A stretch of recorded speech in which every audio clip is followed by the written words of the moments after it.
আজকে শেয়ার করব একটা সম্পূর্ণ অন্যরকম ভিডিও। তো চলো ফার্স্টে বলে দিই কী কী ছিল খাবারে। এরকম ছিল একটা মিল বক্স, তার সঙ্গে দই, তার সঙ্গে বাটার, এটা কি গড নোজ, এখনও পর্যন্ত জানি না। এরকম একটা ব্রেড, তার সঙ্গে ছিল একটা ডেজার্ট, আর ছিল একটা ওয়েট টিস্যু। ওয়েট টিস্যু দিয়ে আমি হাত ক্লিন করলাম না, বিকজ আমার হাত এমনিও ক্লিন ছিল, আর ওটা দিয়ে ক্লিন করলে ভেজা ভেজা হয়ে যাবে, তাই জন্য আর করিনি। তো চলো ফার্স্টে ব্রাউন ব্রেডটা দিয়ে একটুখানি বাটারটা লাগিয়ে খেয়ে দেখি। আর আমি কিন্তু এই কাটারটা দিয়ে ব্রাউন ব্রেডটাকে সুন্দর করে গোল করে কেটে নিয়ে এর মধ্যে ভালো করে বাটারটাকে ঢুকিয়ে নিয়েছি। এমনি সকাল থেকে কিছু খাওয়া ছিলাম না, তো ভীষণ খিদেও পাচ্ছিলো, বিকজ আমাদের অনেক লং জার্নি ছিল। ফার্স্টে ট্রেনে করে এসেছি, তারপরে দিল্লি থেকে ফ্লাইটে করে কলকাতা ফিরেছি। তো ব্রাউন ব্রেডটা খেতে কিন্তু বেশ ভালো লাগছিলো। মানে এটা অবভিয়াসলি মানে আমরা যেমন তাওয়াতে সেকে খাই সেরকম না, কিন্তু খুব সুন্দর লেগেছিলো ব্রাউন ব্রেড। তারপরে ছিল রাইসের মধ্যে ছিল রাজমা, ছিল এরকম এটা হচ্ছে পোলাও টাইপের, আর তার সঙ্গে ছিল হচ্ছে পালাং চিকেন। এতক্ষণে তোমরা বুঝেই গেছো এটা একটা ফ্লাইটের ভিডিও, এটা এয়ার ইন্ডিয়া ফ্লাইটের মিল।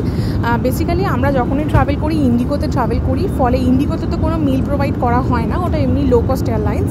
বাট এয়ার ইন্ডিয়াতে কিন্তু টিকিটের সঙ্গে মিলেরটা মানে মিলের যে প্রাইসটা সেটা অ্যাড করা থাকে, তাই জন্য টিকিটের ফেয়ারটাও একটু বেশি হয় অন্যান্য এয়ারলাইন্সের থেকে। And obviously air India services and all এগুলো কিন্তু অন্যান্য এয়ারলাইন্স থেকে অনেক প্রিমিয়াম থাকে। তো এয়ার ইন্ডিয়া এমনিও সিটিং যে মানে সিটিং প্যাসেজটাও যেটা থাকে সেটা কিন্তু ইন্ডিগো বা অন্য এয়ারলাইন্সের থেকে, যেগুলো লো কস্ট এয়ারলাইন্স আছে তার থেকে কিন্তু অনেক ভালো।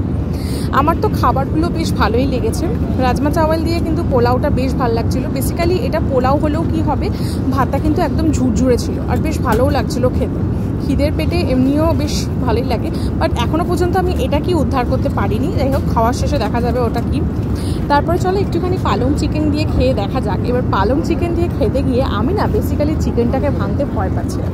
এই ভয়ের পেছনে একটা কারণ হচ্ছে, একবার আমি আমিনিয়াতে মাটন বিরিয়ানি খেতে গিয়ে এরকমভাবে কাটার দিয়ে আমি না মাটনটাকে ভাঙতে গেছিলাম।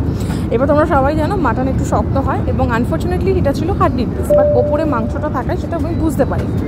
কাটার দিয়ে কাটাতে মাংসটা ছিটকে বেরিয়ে গেছে, আর একটা বিশাল জোরে আওয়াজ হয়েছে। সেটা ছিল আমার কাছে মারাত্মক এম্বারাসিং। আর যেহেতু আমি ফ্লাইটে ছিলাম আর আমার ছিল আয়েল সিট, আমার পাশে যে দুজন ছিলেন তারা এমনি প্রচণ্ডভাবে প্যানিক করছিল ফ্লাইটটা ওড়ার সময়, বা ফ্লাইটটা যখন অন এয়ারে ছিল।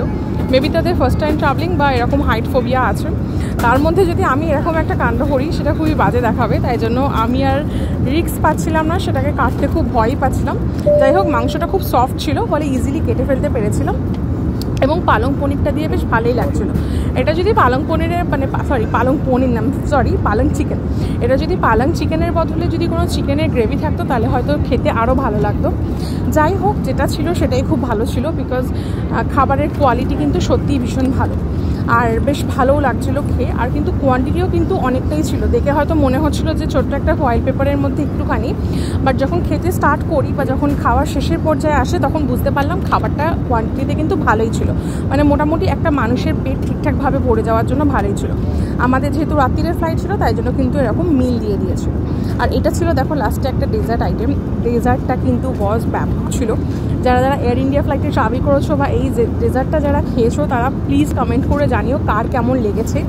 আমার তো খুবই সুন্দর লেগেছে, বিকজ এটা সিরিয়াসলি এইগুলো যে কী আছে, মানে এগুলো অবভিয়াসলি ড্রাই ফ্রুটসেরই জিনিস, কিন্তু সত্যি আমার কাছে একটা ইউনিক, কারণ এত সুন্দর ডেজার্ট কিন্তু আমি সত্যিই কোনোদিন খাইনি। তো চলো টাটা। এটা দেখো আমি যেটা প্রথম থেকে বলছিলাম কি, এটা ছিল এরকম হচ্ছে এটা মুখ সত্যি। যাই হোক, আজকের ভিডিওটা এখানেই শেষ করছি। তোমাদের কার কেমন এক্সপিরিয়েন্স ফ্লাইটের খাবারের অবশ্যই কমেন্ট করে জানিও।